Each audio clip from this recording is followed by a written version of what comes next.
Some high achieving women are stuck, and they're not stuck because they're not doing enough. In fact, they are doing a lot. But why they're stuck is because what they've been doing or what they've been taught to do is no longer serving them. So if you're someone who think you're doing all the right things, you're showing up, you're working hard, you're doing your best to be you're doing your best to be the best that you can. However, it feels that you are running out of energy, you are constantly tired, exhausted, and you feel a bit drained at some point, and you feel like you're just chasing your tail but not really getting to what you want to get to. These are three reasons of why you may be a high achieving woman who is stuck. The first reason is that you are performing instead of choosing. So many times what happens is that because you are so much in the process of chasing something, or just in the process of just going and not being intentional about what you're doing, you often find yourself in a job, in a relationship, in a circle of friends, in a household. You find yourself in a lot of situations where you are just trying your best to just be the best you can in that situation, but you don't really get to take enough time to just pause and think to yourself, are these things that I am choosing? Is this career path something that I am choosing? Is the relationship something that I am choosing? Is the partnership something that I am choosing? So what you're doing is that you just get some kind of an opportunity, or you find yourself somewhere, and your goal is to just keep going and just keep performing. So you're not taking a lot of time to just think about, are these decisions that I'm making, are they because they are in alignment with who I am? So let's say, for example, if you're a business person, are you constantly putting out fires? Are you constantly reacting to what is happening in your business? Or if you're someone, maybe a father, a mother, or if you're an older, you're a sibling, or you're someone who is being intentional in terms of the legacy you're leaving behind? Are you being intentional in terms of the impact you're making? Are you intentional in terms of your every single day when you show up to work? Are you intentional when you get out of bed in the morning? Or is it just more of, these are the things that I have to do, these are my to-do list, and to get these things done? And sometimes your to-do list get override by urgent things that come up. So if you are in a performance stage of mind, you are constantly reacting. You're constantly just doing things just to get by. You're constantly doing things to check off the to-do list instead of really taking the time to choose what you're doing.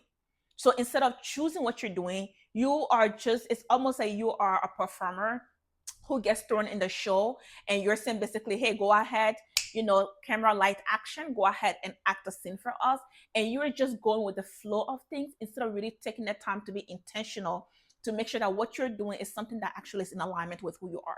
So a lot of the time, the reason why successful, high achieving women feel stuck, it's not because they're not smart enough. It's not because they are not doing a lot or they're not doing enough. In fact, sometimes it's because you may be doing too much. And we are going to talk a little bit more about, overfunction in a little bit. But you may just be doing a lot of things either because it's out of pressure, maybe because you feel that you have to be at a certain place in your life at a certain stage. So you just find yourself just doing things and doing things and doing things, and not really being selective of what you're doing. So you may be stuck not because you're not doing enough, but because you're actually doing too much and not taking the time to be choosing and being choosy about what you are doing. So that might be a reason why you're stuck. And the next reason is that you trust the outcomes of things more than you trust yourself. So one of the things that is really dangerous to many of us, especially as women, is that, and sometimes even men, but especially women, is that we have learned to just, for us, success is based on what we accomplish. Success is based on what we see on the outside. So I made a video recently called why high achieving women struggle to make clear decisions. And in that, I just talk about this as well, where it's like you have to learn how to trust yourself. So if you don't know how to trust yourself, and all you need in your life, if you feel that all you need to feel like you are moving forward, that you are doing great things in life, it's just the outcome of what the eyes can see, you're going to find yourself quitting a lot of things. You're going to find yourself sticking through trying to prove your worth. You're going to find yourself being in the relationships that do not serve, that do not align with you. So one of the reasons why you may be stuck, even though you are doing everything right, and what is right is really up to interpretation. So there's some women, for example, who might feel that, oh, I have to stay in this relationship because I've invested so much time. I have to remain with the same friendship groups because we grew up together. I have to lend this person money because they ask me to. I have to stick with this job because I have my master's, my bachelor's, my PhD in this. So you are letting the things that are happening around you, you're letting the outcome of things to be what guide you, instead of really trusting your inner voice and your intuition to guide you. So when you know that something doesn't feel right, when you know that the voice in your mind, in your head, the voice, that gut feeling, when you feel that something is off, when you are quiet in your spare time, or in your prayer time, or in your journaling time, or in your reflection time, or in your meditation time, when you are quiet and you feel that something is off, a lot of time what happens is that we dismiss that guidance within us, and we think to ourselves, well, I mean, like, I am seeing progress in this thing. Well, I've invested so much in this thing. I've invested so much maybe in this business. And one of the things that I think is so important to learn is the importance of trusting yourself, because a lot of the times the best decisions you can make are the decisions that do not make sense. A lot of the times the best decision you can make are the decisions that don't make sense. If you are waiting to have the outcomes of things to be the thing that guide you to make your decisions, you are very often going to go the wrong direction. And sometimes the people around you, you might try to tell them or trying to lead them to believe in you and to believe in the things that you think are the right path for you to go. Or sometimes you might have a vision on your heart, a vision in your mind, or God might have spoken to you about a vision. But what you're doing is, because you're looking for the outcome, you are looking for all the ways that things make sense instead of taking action. You're looking for maybe the person who did it and it worked before you take action. But sometimes you might be called to be the person who started that thing. Sometimes you might be called to be the person who changed the family dynamic. Sometimes you might be called to be the first person to leave a broken home. Sometimes you might be called to be the first person to start a business. And if you're waiting for the people around you to show you that yes, this can work, you are going to sit waiting for a very long time. And there's a quote by Les Brown that says the graveyard is the richest place on earth, because that is where a lot of dreams go to die. That's where a lot of doctors who could have had inventions, they doubt themselves. They do not do it because of fear, because of what will people say about me. So you sit on waiting for, let me see how this is going to come out, instead of taking action. The thing is that very often God is going to wait for you to take the first step before he give you the next step. So instead of waiting for outcomes, you need to learn how to trust yourself. And when I say trust yourself, not to say that you will never fail or that you just know all the path. No, you don't. Like for me, I trust myself to know that if I fail, I will bounce back up. If things don't go the way that I plan for them to go, as long as I'm alive, I will bounce back up. And that is just a reality, right? Once upon a time, I used to be so scared to take a risk. I used to be so scared to put myself out there. I used to be so scared to take the career opportunity. And I used to be so scared to get in a relationship, to start dating again, because that one relationship went south. So I started feeling so scared to even get back into dating. And thank God for the encouragement of my friends and my mom, I got back out there. And now I am married. Now I have a wonderful husband who loves and care about me. But if I was waiting for me seeing the vision of being a perfect relationship and of actually seeing, right? If I was waiting for maybe a dream or from a word from God that, yeah, this guy is going to be the perfect guy for you, I would have sat there forever, not going back into the dating world. But a lot of the time, what we do is that we're waiting for all the ducks to be in a row for us to take action.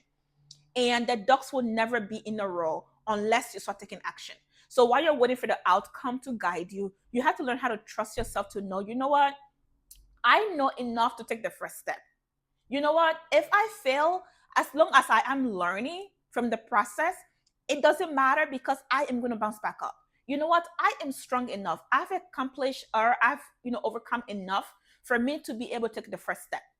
So you are stuck not because you do not have the ability to accomplish, but you're stuck because you are more focused on the outcome of things instead of trusting yourself. And self trust is something that is so important, because without self trust, you are going to spend your entire life being second guessing yourself, getting every single other person's opinion, instead of you just be able to go, you know what? I don't know everything that there is to know about this thing, but I am going to go ahead and do it. I am going to go ahead and say yes to the opportunity. I am going to go ahead and say yes to that job opportunity. I am going to go ahead and do that public speaking engagement.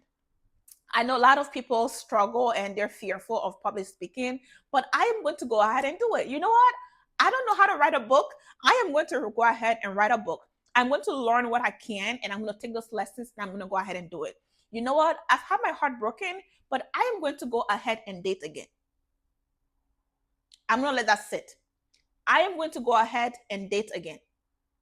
Because many of us, when we've had a bad experience with dating, we think, oh my God, that's it, I'm done. But guess what? If you had a bad experience with your car and your engine goes out, you go and get it fixed. You take it to a specialist or mechanic to fix it. If you lose your job, you go back and you're going to apply to another job.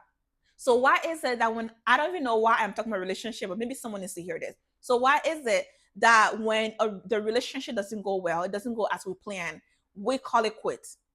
We act like all the men out there are bad, all the women out there are bad. But when you have a bad experience at work, you don't say all the jobs out there and all the companies out there are bad. You go back and you apply. So you need to learn how to build that self trust again. And if building your self trust is something that you feel that you need to really work on, and how to know that you need to build self trust, if you're someone who second guess yourself a lot, if you are someone who is afraid that if something goes wrong, if the decision goes wrong, if the business decision goes wrong, if the relationship goes wrong, if the partnership goes wrong, if you kind of have that fear of, I don't know if I can bounce back, I don't know if I can, come back from it, then I need to go through the self trust reset guide, and it's going to walk you through how you learn how to lose that self trust with yourself, but most importantly, how to regain that trust back. So the link is in the description below for you to download the free guide of how to rebuild your self trust with yourself.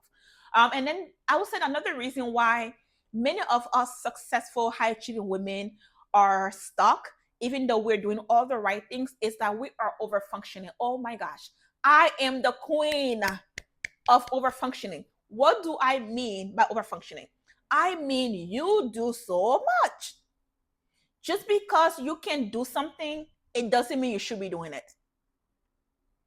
Just because you can work 11, 12 hours, it doesn't mean you should be doing it. We're going to sit with this one. Just because you are the reliable one, it doesn't mean you should be the one showing up to everyone's emergencies. Oof, that's a hard one. Just because you are the one in the family who is financially well off, it does not mean that you have to be the one who bail everyone out financially all the time. Just because you are the one without a child does not mean that you have to be the one to show up to all the aunties and uncles and friends. This one is going to hit if you are from an African background, especially, and perhaps other ethnic backgrounds. This one is going to hit because there's this belief system that, well, especially if you don't have children, then you should be the one who's always there for everyone else. Just because you can do a lot of things doesn't mean you should. And one of the greatest challenge you're going to have to learn, and I am talking to myself, but if you're listening, hopefully you're taking this message too. One of them, you know what, I'm going to talk to myself directly, and you can just take this message on as well if you are listening. Mom, just because you can step in when people are slacking at work does not mean that you have to or that you should. Just because you can work a lot of hours and late nights and barely get sleep and wake up at 4 in the morning and go 12 hours, it doesn't mean it's good for you, sis. It doesn't mean it's healthy for you. It doesn't mean it's good for your future. It doesn't mean it's good for your health. So many of us are over functioning and wondering why we're stuck.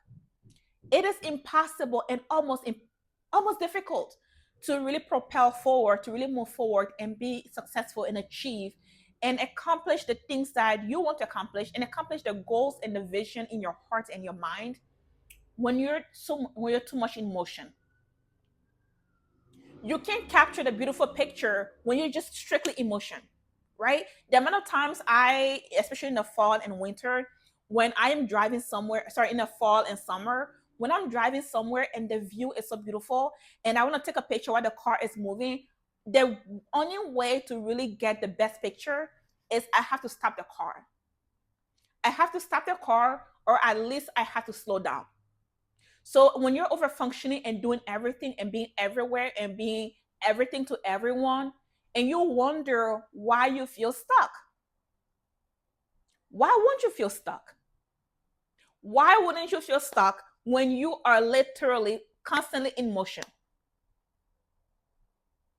So if this video resonates with you, I would like to have you watch another video that I posted recently called Why Achieving Women Struggle to Make Clear Decisions, and it'll be linked either here or here. And I want you to watch that because one of the things you're going to have to learn is how to make clear decisions. And it's hard to make clear decisions when you are performing instead of choosing, when you are trusting the outcome instead of yourself, when you are over functioning. It is hard to make clear decisions. So reasons why you may be stuck is not because you're not doing enough. It's not because you don't know enough. It's not because you're not capable, but it's because you are just performing, constantly in motion. You are trusting the outcome instead of trusting yourself to know that you know enough and to also know that you are going to bounce back. No matter what knocks you down, you will bounce back. But then also because you are just over functioning, you're doing too much. You're doing too much and you're not taking enough time to just rest. You're not taking enough time to just sit there and just be able to have time to yourself and be able to just enjoy your own process and be able to celebrate the things that are going well and be able to process the things that may need to be improved. It's hard to do that when you're constantly in motion. So when you think to yourself, why is it that I'm a high achieving woman and I still feel stuck or I'm stuck? It may mean that it's time for you to slow down, for you to just start choosing, being more selective with what you do, with what you can commit to, with who you build relationships with the partnership that you build. Also, just trusting yourself a little bit more, trusting yourself a bit more, trusting that you are strong enough to bounce back, trusting that you are resilient enough, trusting that no matter what comes your way, you can and will bounce back. But then also slow down. Slow down and stop doing any and everything that someone asks you. Just because someone asks you doesn't mean you have to. All right. If you're looking for that self trust reset guide, make sure you check in the description below, and it will be a great resource to you because you need to really rebuild that self trust with yourself. Because at the end of the day, man, one of your greatest asset is your trust with yourself.